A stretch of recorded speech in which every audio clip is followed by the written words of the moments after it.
ವಿಧಾನಸೌಧ ಎಂಟ್ರಿಯಲ್ಲಿ ಒಂದು ದೊಡ್ಡದೊಂದು ಬೋರ್ಡ್ ಹಾಕ್ಬಿಡಿ, ಈ ಸಚಿವರಿಗೆ ಇಂಥ ಕೆಲಸ ಆಗ್ಬೇಕಂದ್ರೆ ಇಂತಿಷ್ಟು ಮೆನು ಕಾರ್ಡ್ ತರ ನಿಮ್ದು ರೇಟ್ ಕಾರ್ಡ್ ಅನ್ನ ಹಾಕಿದ್ರೆ ಎಲ್ಲಾ ಇಲಾಖೆಯಲ್ಲೂ ಕೂಡ ಜನರಿಗೆ ಸ್ವಲ್ಪ ಗೊಂದಲಗಳು ಕಮ್ಮಿ ಆಗುತ್ತೆ. ಈ ರಾಜೀವ್ ಗಾಂಧಿ ವಸತಿ ಯೋಜನೆಯಲ್ಲೇ ಈಗ ಭ್ರಷ್ಟಾಚಾರ ಕಾಲಿಗೆ ಗೆಜ್ಜೆ ಕಟ್ಕೊಂಡು ನಾಗವಲಿ ತರ ಕುಣಿತಾ ಇದೆ. ವಾಲ್ಮೀಕಿ ನಿಗಮ ಹಗರಣದ್ದು ಲಫಡ ಹೊರಗಡೆ ಬಂತು. ಹಾಗೆ ಸಾಕಷ್ಟು ಫೋನ್ ಕಾಲ್ಗಳಲ್ಲಿ ಈ ಜಮೀರ್ ಅಹಮದ್ PA ಸರ್ಫರಾಜ್ ಅವರ ಆಡಿಯೋ ವೈರಲ್ ಆಗಿದೆ. ಜೈ ಶ್ರೀರಾಮ್. ನಾನು ಅಜಿತ್ ಬೊಪ್ಪನಹಳ್ಳಿ. ಕನ್ನಡದಲ್ಲಿ ಒಂದು ಸಿನಿಮಾ ಬಂದಿತ್ತು, ಭಯಂಕರ ಫೇಮಸ್ ಆಯಿತು. ಯಾರದಪ್ಪ ಅಂತ ಕೇಳಿದ್ರೆ ರಿಯಲ್ ಸ್ಟಾರ್ ಉಪೇಂದ್ರ ಅವರ ಒಂದು ಸಿನಿಮಾ ಈ ಥರ ಸಿಂಬಲಲ್ಲಿ ಇತ್ತು. ಇದಕ್ಕೆ ಸೂಪರ್ ಅಂತ ಜನ ಕರೆದ್ರು. ಅವರು ಹೆಸರೇನು ಇಟ್ಟಿರಲಿಲ್ಲ. ಆ ಸಿನಿಮಾದಲ್ಲಿ ಒಂದು ಪೊಲೀಸಿನ ಪಾತ್ರ ಇದೆ. ಆ ಪೊಲೀಸನ್ನು ನೋಡ್ತಾ ಇದ್ದರೆ ಅಬ್ಬಾ ಇರಬೇಕು ಪೊಲೀಸ್ ಆಫೀಸರ್ ಈ ಥರ, ಇಂಥ ದಕ್ಷ, ಇಂಥ ಪ್ರಾಮಾಣಿಕ, ಆ ಅಬ್ಬರ, ಆ ಗರ್ಜನೆ ಕೇಳ್ತಾ ಇದ್ದರೆ ಈ ನೊಂದವರಿಗೆ ನ್ಯಾಯ ಸಿಗೋದು ಪಕ್ಕ ಅನ್ನೋ ಥರ ಒಂದು ಖಾಯಂ ಡೈಲಾಗ್ ಬರುತ್ತಲ್ಲ, ರಿಪೀಟೆಡ್ ಡೈಲಾಗು. ಅದರಲ್ಲಿ I am not for sale ಅಂತ, I am not for sale, I am not for sale. ಆ ಪೊಲೀಸ್ ಆಫೀಸರು ಸಿಕ್ಕಾಪಟ್ಟೆ ಅಗ್ರೆಸಿವ್ ಆಗಿ ಇದ್ರು. ಆಮೇಲೆ ಗೊತ್ತಾಯಿತು I am not for sale, I am already sold out ಅಂತ. ಆ ಪೊಲೀಸ್ ಪಾತ್ರವನ್ನು ನೆನಪು ಮಾಡಿಕೊಡ್ತಾ ಇರೋದು ಈಗ ನಮ್ಮ ಕರ್ನಾಟಕ ರಾಜ್ಯ ಸರ್ಕಾರ, ಕಾಂಗ್ರೆಸ್ ಸರ್ಕಾರ ಇದೆಯಲ್ಲ, ಅದರ ಆಡಳಿತ. ಯಾಕೆ ಅಂತ ಕೇಳಿದ್ರೆ ಇಲ್ಲಿ ಯಾರೂ ಕೂಡ ಸೇಲಿಗಿದ್ದಂಗೆ ಕಾಣ್ತಾ ಇಲ್ಲ, ಆಲ್ರೆಡಿ ಎಲ್ಲರೂ ಸೋಲ್ಡ್ ಔಟೇ ಆದಂಗೆ ಕಾಣ್ತಾ ಇದೆ. ಇದೊಂದು ಮಾತನ್ನು ವಿಪಕ್ಷಗಳು ಹೇಳಿದರೆ ಅಥವಾ ಜನರು ಹೇಳಿದರೆ ಅಷ್ಟೊಂದು ತಲೆ ಕೆಡಿಸಿಕೊಳ್ಳುವ ಯೋಚನೆ ಮಾಡುವ ಪ್ರಮೇಯ ಬರ್ತಾ ಇರಲಿಲ್ಲ.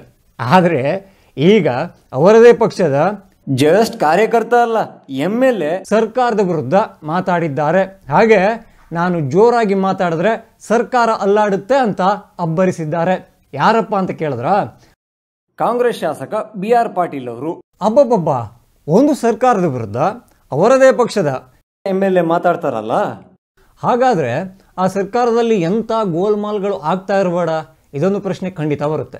ಈಗ ಇಂಥದ್ದೊಂದು ಬ್ರಹ್ಮಾಂಡ ಭ್ರಷ್ಟಾಚಾರದ ಬಗ್ಗೆ ಸ್ವತಃ ಅವರದೇ ಪಕ್ಷದ ನಾಯಕರು ಮಾತಾಡಿದ್ದಾರೆ ಅಂದರೆ ಆ ಭ್ರಷ್ಟಾಚಾರ ಆಗಿದ್ದೇನು, ಎಲ್ಲಿಂದ ಶುರುವಾಗಿದ್ದು, ಎಲ್ಲಿ ತನಕ ಹಬ್ಬಿದೆ, ಇದೆಲ್ಲ ಪ್ರಶ್ನೆ ನಿಮ್ಮ ತಲೆಗೆ ಬಂದಿರುತ್ತೆ. ಅದಕ್ಕೆಲ್ಲದಕ್ಕೂ ಕೂಡ ಒಂದೊಂದಾಗಿ ಉತ್ತರ ಕೊಡ್ತೀನಿ. ಈ ನಮ್ಮ ಘನ ರಾಜ್ಯ ಸರ್ಕಾರ, ಕಾಂಗ್ರೆಸ್ ಸರ್ಕಾರ, ಈ ಅಲ್ಪಸಂಖ್ಯಾತರ ತುಷ್ಟೀಕರಣವನ್ನು ಕಣಕಣದಲ್ಲಿ ಕೂಡ ಏರಿಸಿಕೊಂಡಿದೆ. ಹೀಗಾಗಿ ಈ ವಸತಿ ಯೋಜನೆಯಲ್ಲಿ 10ರಿಂದ 15%ಗೆ ಈ ಅಲ್ಪಸಂಖ್ಯಾತರಿಗೆ ಮೀಸಲಾತಿಯನ್ನು ಹೆಚ್ಚಳ ಮಾಡಿದೆ. ಅಂದರೆ ಈ ಕೆಲವೊಂದಿಷ್ಟು ವಸತಿ ಯೋಜನೆಗಳು ಇರ್ತಾವಲ್ಲ, ಅದರಲ್ಲಿ ಈ ಅಲ್ಪಸಂಖ್ಯಾತರಿಗೆ ಒಂದು ಜಾಸ್ತಿ ಮನೆಗಳು ಸಿಗೋ ಥರ ಒಂದು ಬಿಲ್ಲನ್ನು ಪಾಸ್ ಮಾಡಿದೆ.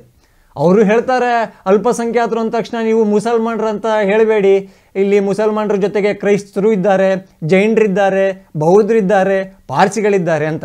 ಆದರೆ ಕಾಂಗ್ರೆಸ್ ಯಾವ ಅಲ್ಪಸಂಖ್ಯಾತ ಸಮುದಾಯವನ್ನು ತಲೆಯಲ್ಲಿ ಇಟ್ಕೊಂಡು ಇದೊಂದು ಮೀಸಲಾತಿಯನ್ನು ಜಾಸ್ತಿ ಮಾಡಿದೆ ಅಂತ ಬಾಲ್ವಾಡಿಗೆ ಹೋಗ ಬಾಲೆ ಕೇಳಿದ್ರು ಹೇಳಿಬಿಡ್ತಾಳೆ. ಇಂಥದ್ದೊಂದು ಸಿಚುವೇಶನ್ನಲ್ಲಿ ಈ ರಾಜೀವ್ ಗಾಂಧಿ ವಸತಿ ಯೋಜನೆ ಅಂತ ಒಂದಿದೆಯಲ್ಲ, ಅದರ ಮೂಲ ಉದ್ದೇಶ ಏನು? ಈ ಸಾಮಾಜಿಕವಾಗಿ ಹಾಗೂ ಆರ್ಥಿಕವಾಗಿ ಯಾರಿಗೆಲ್ಲ ಈ ಶಕ್ತಿ ಕಮ್ಮಿ ಇದೆಯೋ, ತುಂಬ ದುರ್ಬಲರಾಗಿದ್ದಾರೋ ಅವರಿಗೆ ಮನೆಯನ್ನು ಕೊಡಿಸುವ ಒಂದು ಯೋಜನೆ. ಆದರೆ ಈ ರಾಜೀವ್ ಗಾಂಧಿ ವಸತಿ ಯೋಜನೆಯಲ್ಲೇ ಈಗ ಭ್ರಷ್ಟಾಚಾರ ಕಾಲಿಗೆ ಗೆಜ್ಜೆ ಕಟ್ಟಿಕೊಂಡು ನಾಗವಲ್ಲಿ ಥರ ಕುಣಿತಾ ಇದೆ. ಇದನ್ನು ಖುದ್ದು BR ಪಾಟೀಲ್ ಅವರೇ ಹೇಳಿದ್ದಾರೆ. ನನಗೆ ಈ ಅಲ್ಪಸಂಖ್ಯಾತರದ್ದು ಮೀಸಲಾತಿ ಜಾಸ್ತಿ ಆಯ್ತಲ್ಲ, ಅದರ ಬೆನ್ನಲ್ಲೇ ಅಲ್ಪಸಂಖ್ಯಾತರ ಈ ಕಲ್ಯಾಣ ಸಚಿವ, ಈ ವಸತಿ ಸಚಿವ ಜಮೀರ್ ಅಹಮದ್ ಖಾನ್ ಇದಾರಲ್ಲ, ಅವರ ಆಪ್ತ ಕಾರ್ಯದರ್ಶಿ ಸರ್ಫರಾಜ್ ಅವರು ಅವರ ಒಂದು ಆಡಿಯೋ ಒಂದು ಬಹಿರಂಗ ಆಗಿದೆ. ಮಾತಾಡಿದ್ದು ಈ ಕಡೆ BR ಪಾಟೀಲ್ರು, ಆ ಕಡೆ ಜಮೀರ್ ಅಹಮದ್ ಖಾನ್ ಅವರ PA. ಏನಪ್ಪಾ ಅಂತ ಕೇಳಿದ್ರೆ ಈ ರಾಜೀವ್ ಗಾಂಧಿ ವಸತಿ ಯೋಜನೆ ಇದೆಯಲ್ಲ, ಅದಿರೋದು ಸಮಾಜದಲ್ಲಿ ಆರ್ಥಿಕವಾಗಿ ಸಾಮಾಜಿಕವಾಗಿ ತುಂಬ ದುರ್ಬಲರಾಗಿರೋ ಜನರಿಗೆ. ಆದರೆ ಆ ಸ್ಕೀಮಿನಲ್ಲಿ ಬ್ರಹ್ಮಾಂಡ ಭ್ರಷ್ಟಾಚಾರವೇ ಆಗ್ಬಿಟ್ಟಿದ್ದೆ. ಈ ಮನೆಗಳು ಹಿಂಗೆ ಎಲ್ಲರಿಗೂ ಬೇಕಾದವರಿಗೆ ಕೊಡ್ತಾ ಇದ್ದಾರೆ. ಸುಮ್ಮನೆ ಕೊಡ್ತಾ ಇದ್ದಾರೆ? ಖಂಡಿತ ಇಲ್ಲ. ಒಂದು ಮನೆಗೆ ಇಂತಿಷ್ಟು ಅಂತ ಆ ಬಡ ಜನರಿಂದ ಪೀಕಿಕೊಂಡೆ ಮನೆಯ ಕೀಯನ್ನು ಕೊಡ್ತಿದ್ದಾರೆ. ಇಂಥದ್ದೊಂದು ಗಂಭೀರ ಆರೋಪವನ್ನು ಈಗ ಪಾಟೀಲ್ರು ಮಾಡಿದ್ದಾರೆ. ಅದು ಬೇರೆ ಜಮೀರ್ ಅಹಮದ್ ಖಾನ್ ಅವರ ಆಪ್ತ ಕಾರ್ಯದರ್ಶಿಯ ವಿರುದ್ಧ. ಹಾಗೆ ಅವರ ಮಾತುಕತೆ ಈಗ ಈ ರಾಜ್ಯದಲ್ಲಿ ತುಂಬ ಸೆನ್ಸೇಷನ್ ಕ್ರಿಯೇಟ್ ಮಾಡಿದೆ. ಯಾಕೆಂದರೆ ಬಡವರಿಗೆ ಹೋಗಬೇಕಿತ್ತು, ಆದರೆ ಕಳ್ಳು ಬಡವರು ದುಡ್ಡು ತಿನ್ಕೊಂಡು ಮನೆ ಕೀಯನ್ನ ಕೊಡ್ತಿದ್ದಾರಲ್ಲ, ಇದಕ್ಕೆ ಬಡವರು ಪರ ಇರೋರಿಗೆ ಬೇಜಾರಾಗಲ್ವಾ?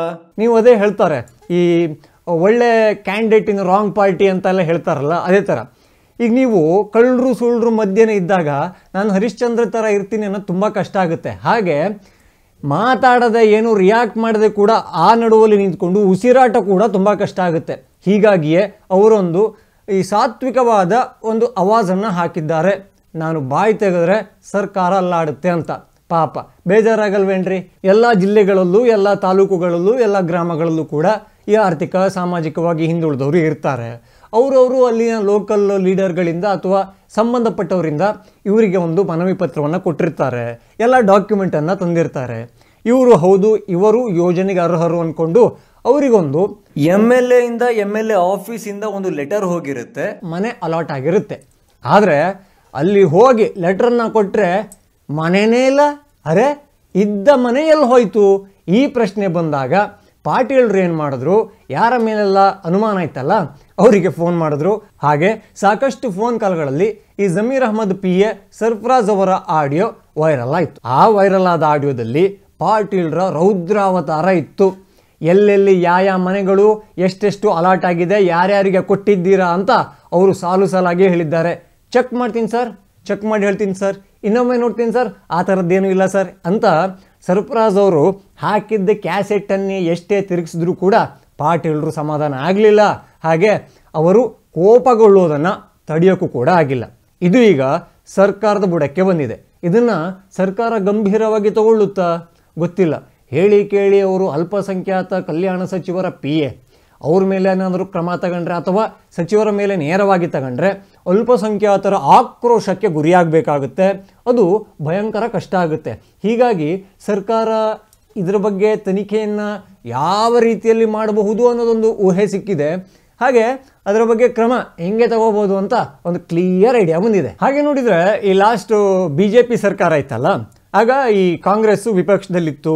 ಹಾಗೆ ಇಲೆಕ್ಷನ್ ಬಂದಾಗ ಈ 40% ಸರ್ಕಾರ, ಪೇ CM ಅಭಿಯಾನ ಇಂಥದ್ರ ಮೂಲಕ ಜನರನ್ನು ಯಾಮಾರಿಸಿ, ಯಾಕೆ ಯಾಮಾರಿಸಿ ಅಂತ ವರ್ಡನ್ನು ಯೂಸ್ ಮಾಡ್ತಿದ್ದೀನಿ ಅಂದರೆ ಆ 40%ಅನ್ನು ಅವ್ರ ಹತ್ರ ಸಾಬೀತು ಮಾಡೋಕ್ಕಾಗಲಿಲ್ಲ. ಅದಿನ್ನೂ ಕೋರ್ಟಲ್ಲಿ ಓಡಾಡ್ತಾ ಇದೆ. ಜನರನ್ನು ಯಾಮಾರಿಸಿ ಕಣ್ಣಿಗೆ ತಂಪನೆಯ ಮಣ್ಣನ್ನು ಎರಚಿ ಈ ಅಧಿಕಾರಕ್ಕೆ ಬಂದರು. ಅಧಿಕಾರಕ್ಕೆ ಬಂದ ಶುರುವಿಂದಲೇ ಈ ಒಂದು ಯಾವುದೇ ಸರ್ಕಾರ ಬಂದಾಗ ಒಂದಿಷ್ಟು ತಿಂಗಳುಗಳ ಕಾಲ ಹನಿಮೂನ್ ಪೀರಿಯಡ್ ಅಂತ ಕರೀತಾರೆ. ಅಂದರೆ ಅವರು ಸೆಟಲ್ ಆಗೋಕ್ಕೆ, ರಿಲ್ಯಾಕ್ಸ್ ಆಗೋಕ್ಕೆ, ಹಾಗೆ ಎಲ್ಲ ಖಾತೆಯನ್ನು ಹಂಚಿ ಎಲ್ಲವನ್ನು ಕೂಡ ನೀಟಾಗಿ ರೆಡಿ ಮಾಡೋಕ್ಕೆ ಒಂದು ಟೈಮ್ ಬೇಕು. ಹನಿಮೂನ್ ಪೀರಿಯಡ್ ಅಂತ ಕರೀತಾರೆ. ಆ ಪೀರಿಯಡಲ್ಲೇ ವಾಲ್ಮೀಕಿ ನಿಗಮ ಹಗರಣದ್ದು ಲಫಡ ಹೊರಗಡೆ ಬಂತು. ದೊಡ್ಡದು ನಿಗಮ, ದೊಡ್ಡ ಹಗರಣ. ನಮ್ಮ ರಾಜ್ಯದ ದಲಿತರಿಗೆ ಹೋಗಬೇಕಿದ್ದ ದುಡ್ಡುಗಳೆಲ್ಲ ಬೇರೆ ರಾಜ್ಯದ ಬ್ಯಾಂಕ್ಗಳೇ ಜಮಾವಣೆ ಆಗಿತ್ತು. ಹಾಗೆ ಅಲ್ಲಿ ಸಚಿವರ ತಲೆದಂಡ ಕೂಡ ಆಯಿತು. ಅದಾಗ್ತಿದ್ದಂಗೆ ಈ ಸಚಿವರೆಲ್ಲ ಸೀದಾ CM ಮೂಡ ಹಗರಣ ಆಯಿತು. ಹಾಗೆ ಸಿದ್ದರಾಮಯ್ಯನವರು ನಾನೊಬ್ಬ ಶುದ್ಧ ಹಸ್ತ ಅಂದ್ಕೊಂಡು ಏನೆಲ್ಲ ಇತ್ತಲ್ಲ ನಮ್ಮದು 14 ಸೈಟು ಹಾಗೆ ವಾಪಸ್ ಕೊಟ್ಬಿಡ್ತೀನಿ ಕ್ಲೀನ್ ಚಿಟ್ ಅಂತ ಈ ಲೋಕಾಯುಕ್ತದಿಂದ ಅವರಿಗೆ ಕ್ಲೀನ್ ಚಿಟ್ಟನ್ನು ತಗೊಳ್ಳೋದು ನಾವು ಈ ಅಂಗಡಿಗೆ ಹೋಗಿ ಒಂದು ಪೆಪ್ಪರ್ಮೆಂಟ್ ತೊಗೊಂಡಷ್ಟೇ ಸುಲಭ. ಯಾಕೆಂದರೆ ಅವರ ಪ್ರಭಾವ ಆ ಕೂರ್ಚಿಗೆ ಅಷ್ಟು ಇದೆ. ಅದಾದಮೇಲೆ ಸಾಲು ಸಾಲು ಹಗರಣಗಳು ದಿವಸ ಸೌಂಡ್ ಮಾಡೋಕ್ಕೆ ಶುರು ಮಾಡಿದೆ.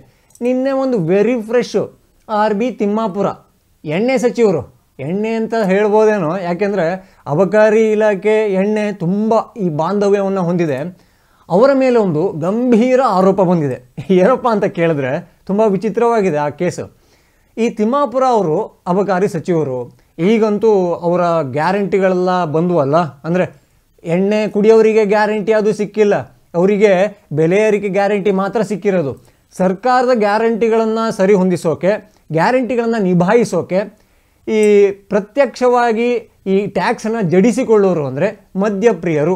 ಎಣ್ಣೆ ಮೇಲೆ ಬೇಕಾಬಿಟ್ಟು ರೇಟನ್ನು ಜಾಸ್ತಿ ಮಾಡಲಾಯಿತು. ಆದರೆ ಅಬಕಾರಿ ಸಚಿವರಿಗೆ ಅವರು ನಿರೀಕ್ಷೆ ಮಾಡಿದಷ್ಟು ಹಣ ಸಂದಾಯ ಆಗ್ತಾ ಇರಲಿಲ್ವಂತೆ. ಹೀಗಾಗಿ ಏನು ಮಾಡಿದ್ರು, ಬೇರೆ ಬೇರೆ ಜಿಲ್ಲೆಯ ಅಬಕಾರಿ ಇಲಾಖೆ ಅಧಿಕಾರಿಗಳಿರ್ತಾರಲ್ಲ ಅವರ ಮೇಲೆ ಲೋಕಾಯುಕ್ತವನ್ನೇ ಛೂ ಬಿಡೋಕೆ ಶುರು ಮಾಡಿದ್ರು. ಇಂಥದ್ದೊಂದು ಗಂಭೀರ ಆರೋಪ ಈಗ ಅಬಕಾರಿ ಸಚಿವ ತಿಮ್ಮಾಪುರ ಮೇಲೆ ಬಂದಿದೆ. ಹಾಗೆ ಈ ರಾಜಕೀಯ ಪಂಡಿತರ ಲೆಕ್ಕಾಚಾರದ ಪ್ರಕಾರ ಅವರ ತಲೆದಂಡ ಕೂಡ ಆಗಬಹುದಾದ ಸಾಧ್ಯತೆಗಳು ಇದೆ. ಆದರೆ ಗೊತ್ತಿಲ್ಲ ಅವರು ಸಿದ್ದರಾಮಯ್ಯ DKಶಿ ಅವರಿಗೆ ಎಷ್ಟು ಆಪ್ತರು, ಅವರ ತಲೆಯನ್ನು ಕಾಯ್ತಾರಾ ಅಥವಾ ತಲೆದಂಡ ಮಾಡ್ತಾರಾ ಅನ್ನೋದು. ಇದಂತೂ ವಿಚಿತ್ರ ಕೇಸು. ಇವರು ಸಚಿವರು, ಅವರ ಇಲಾಖೆಯ ಅಧಿಕಾರಿಗಳಿಗೆ ಸೂಚನೆ ಇರುತ್ತೆ, ಇಂತಿಷ್ಟು ಕಲೆಕ್ಟ್ ಆಗಬೇಕು, ಇಂತಿಷ್ಟು ಸಂದಾಯ ಅನ್ನೋದು ಓಪನ್ ಸೀಕ್ರೆಟು. ಆದರೆ ಆ ಜಿಲ್ಲೆಯಿಂದ ಅಷ್ಟೊಂದು ಬಂದಿಲ್ವಲ್ಲ, ಈ ಅಧಿಕಾರಿ ಇಷ್ಟೊಂದು ಕೊಟ್ಟಿಲ್ವಲ್ಲ, ಇಲ್ಲಿಂದ ಇಷ್ಟು ಬಂದಿರಬೇಕಿತ್ತಲ್ಲ ಅಂತೆಲ್ಲ ಅವ್ರು ಯೋಚನೆ ಮಾಡಿದಾಗ ಬರದೇ ಇದ್ದಾಗ ಲೋಕಾಯುಕ್ತವನ್ನು ಬಳಸಿಕೊಳ್ತಾರೆ. ಅವರದೇ ಇಲಾಖೆಯ ಅಧಿಕಾರಿಗಳ ಮೇಲೆ ಛೂ ಬಿಡ್ತಾರೆ. ನಾಚಿಕೆಗಿಂತ ಮಾನ ದೊಡ್ಡದು, ಮಾನದಕ್ಕಿಂತ ಮರ್ಯಾದೆ ದೊಡ್ಡದು, ಎಲ್ಲದಕ್ಕಿಂತ ಕೆಲಸ ದೊಡ್ಡದು ಅಂತ ಪಾಪ ಅವರು ಲೋಕಾಯುಕ್ತಕ್ಕೆ ಕೊಡ್ತಾರೆ. ಲೋಕಾಯುಕ್ತದವರು ಈ ಸಚಿವರಿಗೆ ತಂದು ಕೊಡ್ತಾರೆ. ಇಂಥದ್ದೊಂದು ಆರೋಪ ವಿಪಕ್ಷಗಳು ಮಾಡ್ತಾ ಇದ್ದಾವೆ ತುಂಬ ಗಟ್ಟಿಯಾದ ಧ್ವನಿಯಲ್ಲಿ. ಈ ಗಟ್ಟಿ ಧ್ವನಿ ರಾಜ್ಯ ಸರ್ಕಾರಕ್ಕೆ ಕೇಳಿದ್ರೂ ಕೂಡ ಅವರ ಕ್ರಮಗಳು ಏನಿರುತ್ತೆ ಇದರ ಬಗ್ಗೆ ಕುತೂಹಲ ಇದೆ. ಈ ಸರ್ಕಾರ ಬಂದಾಗಿಂದ ಇವತ್ತಿನ ತನಕ ಬೆಳವಣಿಗೆಗಳನ್ನು ನೋಡ್ತಾ ಇದ್ದರೆ ಎಲ್ಲರೂ ಕೂಡ ಸೋಲ್ಡ್ ಔಟು. ಅಂದರೆ ಒಬ್ಬೊಬ್ಬರದ್ದು ಒಂದೊಂದು ರೇಟು, ಎಲ್ಲದಕ್ಕೂ ರೇಟು, ಎಲ್ಲರಿಗೂ ರೇಟು, ಎಲ್ಲ ಮಂತ್ರಿ ಮಹೋದಯರಿಗೂ ಒಂದೊಂದು ದರ ನಿಗದಿಯಾದಂತೆ ಕಾಣ್ತಾ ಇದೆ. ಬೆಟರು ನೀವೊಂದು ಕೆಲಸ ಮಾಡಿಬಿಡಿ, ನೀವೆಲ್ಲೆಲ್ಲಿ ಕೂರ್ತಿರಲ್ಲ, ನಿಮ್ಮ ಆಫೀಸ್ ಇರುತ್ತಲ್ಲ, ಈಗ ವಿಧಾನಸೌಧದಲ್ಲಿ ಕೊಠಡಿ ನಂಬರ್ ಇಷ್ಟು, ಅಲ್ಲಿ ಕೂರ್ತೀನಿ, ಇದು ನನ್ನ ಆಫೀಸು ಅಂತೆಲ್ಲ. ಈ ವಿಧಾನಸೌಧ ಎಂಟ್ರಿಯಲ್ಲಿ ಒಂದು ದೊಡ್ಡದೊಂದು ಬೋರ್ಡ್ ಹಾಕ್ಬಿಡಿ. ಈ ಹೋಟೆಲ್ಗಳಲ್ಲಿ ಮೆನು ಬೋರ್ಡ್ ಹಾಕಿರ್ತಾರಲ್ಲ, ಇಡ್ಲಿ ವಡೆಗೆ ಇಂತಿಷ್ಟು, ಮಸಾಲೆ ದೋಸೆಗೆ ಇಂತಿಷ್ಟು, ರವೆ ವಡಕ್ಕೆ ಇಂತಿಷ್ಟು, ಉಪ್ಪಿಟ್ಟು ಖಾರಬಾತ್ಗೆ ಇಂತಿಷ್ಟು. ಇದೇ ಥರ ಈ ಸಚಿವರಿಗೆ ಇಂಥ ಕೆಲಸ ಆಗಬೇಕಂದ್ರೆ ಇಂತಿಷ್ಟು, ಈ ಸಚಿವರ ಕಾರ್ಯಾಲಯಕ್ಕೆ ಕಾಲಿಡೋಕ್ಕೆ ಇಂತಿಷ್ಟು, ಇಂಥ ಕೆಲಸಕ್ಕೆ ಸಿಗ್ನೇಚರ್ ಬೇಕು ಅಂದರೆ ಇಂತಿಷ್ಟು, ಇಂಥದ್ದೆಲ್ಲ ಹಾಕ್ಕೊಂಬಿಟ್ರೆ ಜನರಿಗೆ ಈಸಿ ಆಗುತ್ತೆ. ಓ ಇಷ್ಟ, ನನ್ನ ಜೇಬಲ್ಲಿ ಇಷ್ಟೇ ಇದೆಯಾ, ಸರಿ ಹಾಗಾದರೆ ಎಲ್ಲಾದರೂ ಲೋನ್ ಮಾಡ್ಕೊಂಡು ಬಂದಾದರೂ ನನ್ನ ಕೆಲಸವನ್ನು ಮಾಡ್ಕೊಂಡು ಹೋಗೋಣ ಅನ್ನೋದೊಂದು ಈ ಐಡಿಯಾ ಬರುತ್ತೆ. ಹಾಗಾಗಿ ಮೆನು ಕಾರ್ಡ್ ಥರ ನಿಮ್ಮದು ರೇಟ್ ಕಾರ್ಡನ್ನು ಹಾಕಿದ್ರೆ ಎಲ್ಲ ಇಲಾಖೆಯದು ಕೂಡ ಜನರಿಗೆ ಸ್ವಲ್ಪ ಈ ಅಲೆದಾಟ ಹಾಗೆ ಗೊಂದಲಗಳು ಕಮ್ಮಿ ಆಗುತ್ತೆ ಅನ್ನೋದು ನನ್ನ ಅನಿಸಿಕೆ. ಇನ್ನು ನಮ್ಮ ಹೋಮ್ ಮಿನಿಸ್ಟ್ರು ಪರಮೇಶ್ವರ್ ಅವ್ರ ಹತ್ರ ಮೀಡಿಯಾದವ್ರು ಕೇಳಿದ್ರು, ಸರ್ ಇಂಥದ್ದೊಂದು ಆರೋಪ ಬಂದಿದೆ, ಲೋಕಾಯುಕ್ತವನ್ನು ಬಳಸಿಕೊಂಡು ಈ ಅಬಕಾರಿ ಸಚಿವರು ಹಿಂಗೆ ಮಾಡ್ತಾ ಇದ್ದಾರಂತೆ, ಅಲ್ಲಿ ರಾಜೀವ್ ಗಾಂಧಿ ವಸತಿ ಯೋಜನೆಯಲ್ಲಿ ಗೋಲ್ಮಾಲ್ ಆಗಿದೆ ಅಂತ ಖುದ್ದು ಶಾಸಕರೇ ಹೇಳಿದ್ದಾರೆ, ದುಡ್ಡನ್ನು ಈಸ್ಕೊಂಡು ಎಲ್ಲರಿಗೂ ಮನೆ ಕೊಡ್ತಾ ಇದ್ದಾರಂತೆ, ಬೇಕಾದವರಿಗೆ ಮನೆ ಬಾಕಿದವರಿಗೆ ಚೊಂಬು ಅಂತೆ. ಇಂಥದ್ದೆಲ್ಲ ಪರಮೇಶ್ವರ್ ಅವರಲ್ಲಿ ಮೀಡಿಯಾದವರು ಕೇಳಿದಾಗ ಅವರದ್ದೊಂದು ಸಿದ್ಧ ಉತ್ತರ ಅಂತ ಇರುತ್ತೆ. ರೆಡಿಮೇಡ್ ಚಪಾತಿ ಪರೋಟ ಎಲ್ಲ ಬರುತ್ತಲ್ಲ, ಅದೇ ಥರ ಪರಮ್ ಅವ್ರ ಹತ್ರ ರೆಡಿಮೇಡ್ ಉತ್ತರಗಳಿರುತ್ತೆ. ಇದರ ಬಗ್ಗೆ ನನಗೆ ಹೆಚ್ಚಿನ ಮಾಹಿತಿ ಇಲ್ಲ, ನಾನು ಈ ಬಗ್ಗೆ ಈಗಷ್ಟೇ ಟಿ ವಿಲಿ ನೋಡಿದೆ, ಇನ್ನಷ್ಟು ತಿಳ್ಕೋಬೇಕಿದೆ, ಸಂಬಂಧಪಟ್ಟ ಇಲಾಖೆಯಲ್ಲಿ ನಾನು ಮಾಹಿತಿಯನ್ನು ತಗೋತೀನಿ, ಅಥವಾ ತನಿಖೆ ಹಂತದಲ್ಲಿದೆ, ತನಿಖೆಗೆ ಆದೇಶ ಕೊಡ್ತೀನಿ, ಯಾವುದು ಕೂಡ ಅವರಿಗೆ ಗಮನಕ್ಕೇನೆ ಬರೋದಿಲ್ಲ. ಆದರೆ ಎಲ್ಲೋ ಒಂದು ಕಡೆ ಲವ್ ಜಿಹಾದ್ ಆಗಿದೆ. ಈ ಹುಬ್ಬಳ್ಳಿ ಅವರದೇ ಪಕ್ಷದ ಕಾರ್ಪೊರೇಟರ್ ಮಗಳದ್ದು ಹತ್ಯೆ ಆಯಿತು, ನೇಹಾ ಹಿರೇಮಠ್. ಅವ್ರ ಹತ್ಯೆ ಆಗಿ ಇನ್ನೊಂದು 2 ತಾಸು ಆಗಿಲ್ರಿ, ಅವನು ಮುಸ್ಲಿಂ ಅಂತ ಗೊತ್ತಾಗ್ತಿದ್ದಂಗೆ ಏನಕ್ಕೋ ಏನೋ ಪರಮೇಶ್ವರ್ ಅವರು ಅವರಿಬ್ಬರ ಮಧ್ಯ ಲವ್ ಇತ್ತಂತೆ, ಅಫೇರ್ ಇತ್ತಂತೆ ಅಂತ ಅದನ್ನು ತಿರುಗಿಸೋಕೆ ನೋಡಿದರು. ಇವರಿಗೆ ರಾಜ್ಯದ ಅಭಿವೃದ್ಧಿ ವಿಚಾರಕ್ಕೆ ಅಥವಾ ಇಂಥದ್ದೊಂದು ಅವರ ಅಭಿವೃದ್ಧಿ ವಿಚಾರದಲ್ಲಿ ಲಫ್ಡಗಳು ಆಗ್ತಾ ಇದೆ, ನಿಮ್ಮ ಇಲಾಖೆಯಲ್ಲಿ ಈ ಥರ ಲೋಕಾಯುಕ್ತವನ್ನು, ಪೊಲೀಸರನ್ನು, ಅಧಿಕಾರಿಗಳನ್ನು ಮಿಸ್ಯೂಸ್ ಮಾಡ್ಕೊಳ್ತಾ ಇದ್ದಾರೆ, ನಿಮ್ಮ ಕ್ರಮ ಏನು ಅಂತ ಕೇಳಿದ್ರೆ ಅವ್ರಿಗೆ ಮಾಹಿತಿ ಇರಲ್ಲ, ಅಥವಾ ಅವರು ಜಸ್ಟು ಆ ಸುದ್ದಿಯನ್ನು ನೋಡಿರ್ತಾರೆ. ಅದರ ಬಗ್ಗೆ ಹೆಚ್ಚಿನ ಮಾಹಿತಿಗಾಗಿ ನಾವು ಒಂದಿಷ್ಟು ವಾರ ಕಾಯಬೇಕಾಗುತ್ತೆ. ಆದರೆ ಇಂಥದ್ದೊಂದು ಘಟನೆಗಳು ಆದಾಗ, ಎಲ್ಲೋ ಒಂದು ಕಡೆ ಚೂರಿ ಇರುತ್ತಾದಾಗ ಅಥವಾ ಯಾರಿಗೋ ತೆಗೆದಾಗ ಇಂಥದ್ದೆಲ್ಲ ಇಮ್ಮಿಡಿಯೇಟಾಗಿ ಅವರಿಗೆ ಮಾಹಿತಿ ಸಿಕ್ಬಿಡುತ್ತೆ. ಅವರ ಲವ್ ಅಫೇರು ಯಾವಾಗ ಮೀಟ್ ಮಾಡ್ತಾಯಿದ್ರು, ಎಲ್ಲೆಲ್ಲಿ ಡೇಟ್ ಮಾಡ್ತಾಯಿದ್ರು, ಕೂಲ್ ಡ್ರಿಂಕ್ಸ್ಗೆ ಕೋಲಾ ಆರ್ಡ್ರ್ ಮಾಡ್ತಾಯಿದ್ರ, ಮಾಜಾ ಆರ್ಡ್ರ್ ಮಾಡ್ತಾಯಿದ್ರೆ, ಇಂಥದ್ದೆಲ್ಲವೂ ಕೂಡ ಅವರಿಗೆ ಗೊತ್ತಾಗ್ಬಿಡುತ್ತೆ. ಇಂಥ ಹೋಮ್ ಮಿನಿಸ್ಟ್ರನ್ನು ನಾವು ಪಡೆದಿದ್ದೀವಲ್ಲ, ನಾವು ನಿಜವಾದ ಧನ್ಯರು, ಏನಂತೀರ? ಹಾಗೆ ನನಗೆ ಆಶ್ಚರ್ಯ ಅನಿಸೋದು, ಇಷ್ಟೊಂದು ಬಾಣಗಳನ್ನು ಅವರು ಮಸ್ದು ಎದುರುಗಡೆ ಇಟ್ಟರೂ ಕೂಡ ನಮ್ಮ ವಿಪಕ್ಷ BJP ಇದೆಯಲ್ಲ, ಅದಿನ್ನೂ ಗಾಢ ನಿದ್ದೆಯಿಂದ ಇದ್ದಿರುವ ಯಾವ ಸೂಚನೆ ಕಾಣ್ತಾ ಇಲ್ಲ. BJPಯಲ್ಲಿ ಬಣ ಬಡಿದಾಟ ಸ್ವಲ್ಪ ಕಮ್ಮಿ ಆದಂಗೆ ಕಂಡರೂ ಕೂಡ ಒಗ್ಗಟ್ಟು ಅನ್ನೋ ದೇವರಣೆ ಕಾಣ್ತಾ ಇಲ್ಲ. ಇಲ್ಲ ಅಂದಿದ್ರೆ ಇಷ್ಟೊಂದು ಶಸ್ತ್ರವನ್ನು ಕಾಂಗ್ರೆಸ್ ತಗೊಳ್ಳಿ ನಮ್ಮ ಮೇಲೆ ಹೂಡಿ ಅಂತ ದಿವಸ ಕೊಡ್ತಾ ಇದೆ. ಆದರೆ ವಿಪಕ್ಷವಾಗಿ BJP ಏನು ಮಾಡ್ತಾ ಇದೆ ಅನ್ನೋ ಪ್ರಶ್ನೆ ಖಂಡಿತ ಬರುತ್ತೆ. ಹಾಗೆ ನಮ್ಮ ಜನರು ರಾಜಕೀಯಕ್ಕೆ ರೋಸ್ ಹೋಗಿದ್ದಾರಾ, ಅಥವಾ ಈ ಸರ್ಕಾರದಿಂದ ಒಂದಿಷ್ಟು ಗ್ಯಾರಂಟಿ ಬರ್ತಾ ಇದೆ, ನಾವು ನಂದಿನಿ ಹಾಲಿಗೋ ಅಥವಾ ನಂದಿನಿ ಬಾರ್ ಆ್ಯಂಡ್ ರೆಸ್ಟೋರೆಂಟಿನ ಆಲ್ಕೋಹಾಲಿಗೋ ಸ್ವಲ್ಪ ಜಾಸ್ತಿ ಕೊಟ್ಟರೆ ಏನಂತೆ, ಹೆಂಡತಿಗೆ ಫ್ರೀ ಬಸ್ ಇದೆ, 2000 ಅವಾಗವಾಗ ಬರುತ್ತೆ, ಇಂಥದ್ದಕ್ಕೆಲ್ಲ ಸೈಲೆಂಟ್ ಆಗಿಬಿಟ್ರ, ಅಥವಾ ಈ ರಾಜಕೀಯ ಅಸಹ್ಯ ಯಾರು ಬಂದರೂ ಇಷ್ಟೇ ಅನ್ನುವ ಒಂದು ಈ ಫುಲ್ ಸ್ಟಾಪನ್ನು ಹಾಕಿ ಸುಮ್ಮನೆ ಇದ್ದಾರಾ, ದೇವರನ್ನೇ ಗೊತ್ತಿಲ್ಲ. ಇಂಥ ಅನ್ಯಾಯಗಳು ಆಗ್ತಿದ್ದಾಗ, ಇಂಥ ಮೋಸಗಳು ಎದುರುಗಡೆನೇ ಕಾಣ್ತಾ ಇದ್ದಾಗ ಜನರು ಕೂಡ ಧ್ವನಿಯನ್ನೇ ಎತ್ತಬೇಕಾಗುತ್ತೆ. ಯಾಕೆಂದರೆ ಅಲ್ಲಿ ರಾಜೀವ್ ಗಾಂಧಿ ವಸತಿ ಯೋಜನೆಗೋ ಅಬಕಾರಿ ಇಲಾಖೆ ಸಚಿವನಿಗೋ ಹೋಗೋದು ಆಕಾಶದಿಂದ ಮಳೆ ಥರ ಬಂದು ಬೀಳೋ ದುಡ್ಡಲ್ಲ, ಅಥವಾ ಮಳೆ ಬಿದ್ದಾಗ ಅಣಬೆ ಥರ ಕೆಳಗಡೆಯಿಂದ ಬಂದು ಹುಟ್ಟೋ ಕಂತೆ ನೋಟಲ್ಲ.